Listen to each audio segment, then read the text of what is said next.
এটা আসলে মোটামুটি বাংলাভাষীও জানে এবং যে তোমার ফেসবুক যে বন্ধুগুলো আছে তারাও জানে যে অন্তত পক্ষে তুমি ইয়াং হিসাবে একজন ইয়াং কৃষক উপাধি পেয়েছ। সেই ইয়াং কৃষক হিসাবে তোমার যে দক্ষতা আর কাজের প্রতি অভিজ্ঞতা এটা আসলে একজন কৃষকের খুব কমই আছে। মোটামুটি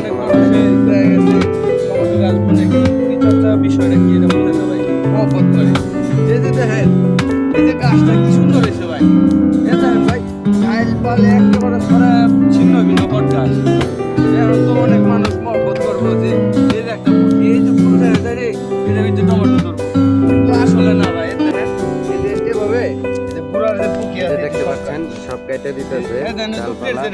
এটাও কাটতে হয়েছে এই যে একটা ডাল বড় ডাল কেটে দিল। এইটাও কাটতে হবো এবং পাতা সুন্দর করে নিচে এটা আপনাদের দেখানোর উদ্দেশ্য, অনেকে মনে করে যে গাছ বট গাছের মতো টমেটো গাছ হলে প্রচুর পরিমাণ টমেটো ধরে, আসলে বিষয়টা তা না। আপনাদের এক্সাম্পল একটা জিনিস দেখাই। এই যে দেখেন এই গাছটা বট গাছের মতো, দেখছেন এই গাছটার আগা মাথা কিছুই দেখা যাচ্ছে না। আপনারা দেখেন এই যে গাছগুলা, আর এই গাছটারে দেখেন সেম ওই বট গাছটারে কি করা হয়েছে, সব কিছু কাইটা সাটিং দিয়া। তাতে আপনারা কি বুঝতে পারলেন?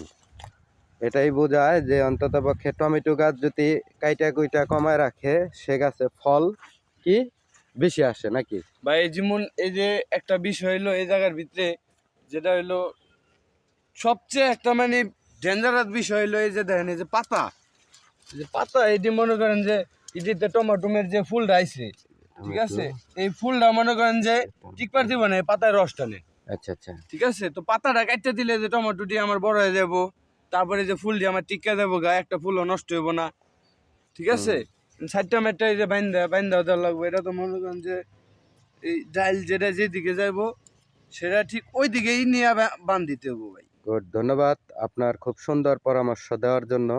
যারা যারা ভিডিও দেখবো অবশ্যই আপনার পরামর্শ অনুযায়ী কাজ করব।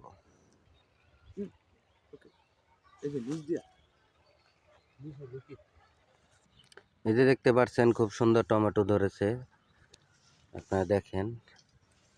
আপনাদের আবার দেখানোর চেষ্টা করি যে